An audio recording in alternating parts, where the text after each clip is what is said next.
Friends, welcome to Siri blogs. ఇది జున్నుపాలు friends. వేరే వాళ్ళు మాకు జున్నుపాలు ఇచ్చారు, గేదె అంతే. దాన్ని తీసుకొచ్చి ఇప్పుడు 10 రోజులు అయింది మేము డీప్లో పెట్టుకొని. ఇలా గడ్డగట్టింది బాగా.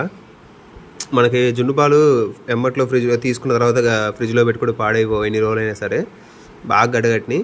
ఇప్పుడు వీటిని మామూలుగా బయట పెట్టి ఉంచినా, లేకపోతే మామూలు నీళ్ళు ఉంటాయి కదా, ట్యాప్ వాటర్, అలా ఇటు కింద డబ్బాని ఇలా పెట్టి ఉంచితే కొద్దిగా కరుగుతుంది. మార్నింగ్ దాకా పడుతుంది. ఇప్పుడు ఈవినింగ్ 5 అయింది. రేపు మార్నింగ్ 5 దాకా అలా చిన్నగా కరుగుతూ వస్తుంది అందరికి. అదే వీటిని మనం మామూలుగా జున్ను యూజ్ చేసుకోవచ్చు. మనం ఏం పాడైపోయినాయి అనుకుంటాం, ఏం పాడు కావు, బాగానే ఉంటాయి.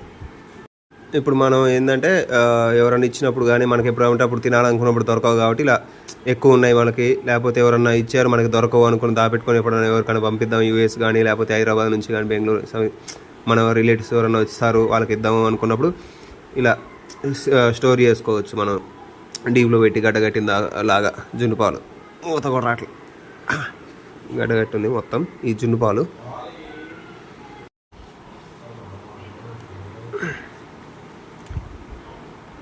ఫ్రెండ్స్, జున్నుపాలు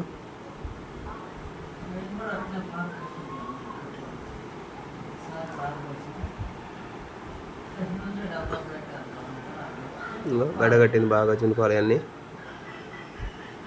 కరిగితే మామూలు పాలులాగా మళ్ళీ మామూలుగా వచ్చేస్తాయి.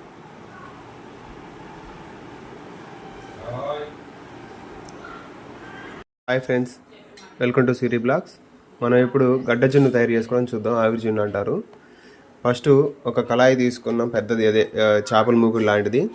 దాంట్లో 2 డివైడ్ చేసుకున్నాం మేము, అంటే ఉంచుకోవడానికి లేకపోతే ఇలా ఒక దాని తర్వాత ఒకటి తినడానికి.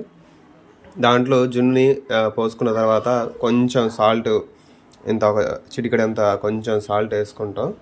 తర్వాత తురిమి పెట్టుకున్న బెల్లం ఉంటుంది కదా, ఆ బెల్లాన్ని ఇలా మెత్తగా తురిమి పెట్టుకొని ఇప్పుడు తగినంత రెండిట్లో వేస్తాను.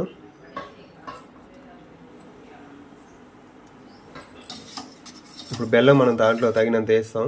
ఇప్పుడు మనం లీటర్ పాలు తీసుకున్నట్టయితే 1/2 కిలో, 1/2 కేజీ పడుతుంది బెల్లం. బెల్లం వేసుకొని ఇలా తిప్పుకోవాలి, కరిగిపోతుంది. ఇంకా తర్వాత మనం స్టవ్ ఆన్ చేసుకొని మూత పెట్టి ఉంచితే ఆ ఆవిరికి అది ఉడుకుద్ది. ఇప్పుడు ఇలా పెట్టుకున్న తర్వాత దీని మీద ఒక మూత పెట్టుకుంటాం ఇలా మనం. ఇంకా ఆవిరి మనం ఇడ్లీలు కానీ ఎలా చేసుకుంటాం అలా ఆవిరి ఒక 1/2 అవర్ అలా పడుతుంది. చూసుకోవచ్చు, అంటే మనం అంటే ఉడికిందో లేదో మనం స్పూన్ పెట్టి గుచ్చితే అర్థమవుతుంది అంటుతుందా లేదా అని. గట్టిగా అయిన తర్వాత తీసి చూపిస్తాం. దాంట్లో ఏలకల పొడి అవి కూడా కలుపుకోవచ్చు తినాలనుకుంటే, మిరియాల పొడి. Friends, thanks friends for watching. మనం 1/2 అవర్ తర్వాత తీసి మొత్తం అయింది. ఇప్పుడు చల్లారింది, చూసుకున్నాం, చల్లారింది. ఇప్పుడు కట్ చేసుకుంటున్నాం. ఇంకా ఫ్రెండ్స్, జున్ను రెడీ అయిపోయింది. ముక్కనేంటి చూడండి, గడ్డ ఎలా ఉందో.